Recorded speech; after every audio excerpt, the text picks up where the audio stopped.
में सबसे ज्यादा फॉलो किए जाने वाले राजनेता कौन कौन से हैं मैं बताता हूं आपको। नंबर 5 पे आते हैं हमारे highway king Nitin Gadkari ji. Social media के सभी प्लेटफॉर्म मिला के इनके लगभग 2 करोड़ 40 लाख फॉलोअर हैं। और नंबर 4 पे आते हैं हमारे leader of opposition Rahul Gandhi ji, और इनके सभी प्लेटफॉर्म पे मिला के लगभग 4 करोड़ 40 लाख फॉलोअर्स हैं। और नंबर 3 पे आते हैं यूपी के सीएम योगी आदित्यनाथ जी, और इनके सभी प्लेटफॉर्म पे मिला के लगभग 5 करोड़ 10 लाख फॉलोअर्स हैं। और नंबर 2 पे आते हैं अमित शाह, हमारे गृह मंत्री, और उनके सभी प्लेटफॉर्म पे मिला के लगभग 7 करोड़ 70 लाख फॉलोअर्स हैं। इन सभी के फॉलोअर्स मिला लिए जाएं तो लगभग 19 करोड़ 50 लाख के आसपास आएंगे। और नंबर 1 पे आते हैं हमारे प्रधानमंत्री मोदी, जो अकेले लगभग 24 करोड़ फॉलोअर के साथ इस लिस्ट में भी नंबर 1 पे आते हैं। और अब कमेंट करके मुझे बताइए कि आपका सबसे फेवरेट पॉलिटिशियन कौन सा है।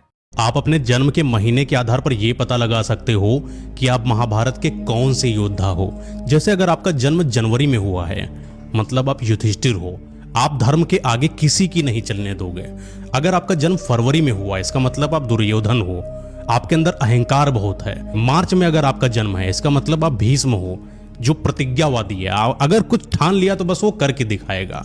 अगर आपका जन्म अप्रैल में हुआ है, इसका मतलब आप सहदेव हो महाभारत के, और आप दूरदृष्टिता आपके अंदर है। अगर आपका जन्म मई में हुआ, इसका मतलब आप अश्वत्थामा हो, आप अपनी जानकारियों का, अपनी शक्तियों का गलत इस्तेमाल करोगे। अगर आपका जन्म जून में हुआ है, मतलब आप बलराम हो, आपके अंदर बहुत क्रोध होगा, गुस्सा भयंकर आपके अंदर होगा। अगर आपका जन्म जुलाई में हुआ है, इसका मतलब आप द्रोणाचार्य हो, आप बहुत ज्ञानी हो। अगर आपका जन्म अगस्त में हुआ है, इसका मतलब आप गंडीवधारी अर्जुन हो, जो चीज सोच लोगे वही करोगे आप। अगर सितंबर में हुए हो, इसका मतलब आप श्री कृष्ण हो, आपसे सब लोग खुश रहते हैं, आप लोगों की सारी प्रॉब्लम को सॉल्व कर सकते हो। अगर आप अक्टूबर में हुए हो, इसका मतलब आप भीम हो, आपका शरीर बहुत पावरफुल है। अगर नवंबर में जन्मे हो, इसका मतलब आप शकुनी हो, यानी आपके अंदर घृणा, नफरत, अहंकार, लोगों को नीचा दिखाना, ऐसे गुण आपके अंदर हैं। अगर दिसंबर में जन्मे हो, इसका मतलब आप कर्ण हो, आप अपने हक का दूसरे को दे देते हो, आप वो बेटे हो जो अपने घर की रक्षा करते हो। 971 करोड़ की जो नई पार्लियामेंट बिल्डिंग तैयार हुई थी, उसकी छत टपकने लगी है।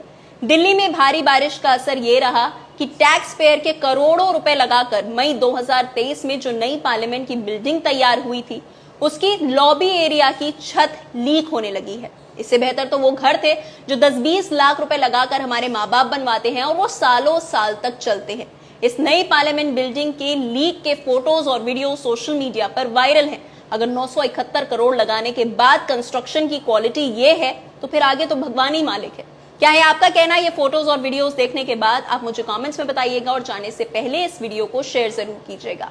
ये वीडियो अभी बहुत ही ज़्यादा ट्रेंड में है, और ये वीडियो थोड़ी सी वियर्ड है। अगर तुम देखोगे तो ये लड़की थोड़ी अजीब सी हरकतें कर रही है, एंड इसके पीछे की स्टोरी इस वीडियो से भी ज़्यादा मिस्टीरियस है। ये लड़की है झारखंड की, जो कि 3 महीने पहले अपने घर से गायब हो गई थी। इसके घर वालों ने इसे ढूंढने की बहुत ज़्यादा कोशिश की, यहाँ तक कि FIR तक की, बट इस लड़की का कुछ अता पता नहीं चला। 3 महीने बाद ये लड़की सोनभद्र की एक केव में मिलती है। अजीब बात ये नहीं है कि ये वहाँ पे मिली, अजीब बात ये है कि ये उस केव में जिस हालत में मिलती है वो बहुत ही ज़्यादा अजीब थी।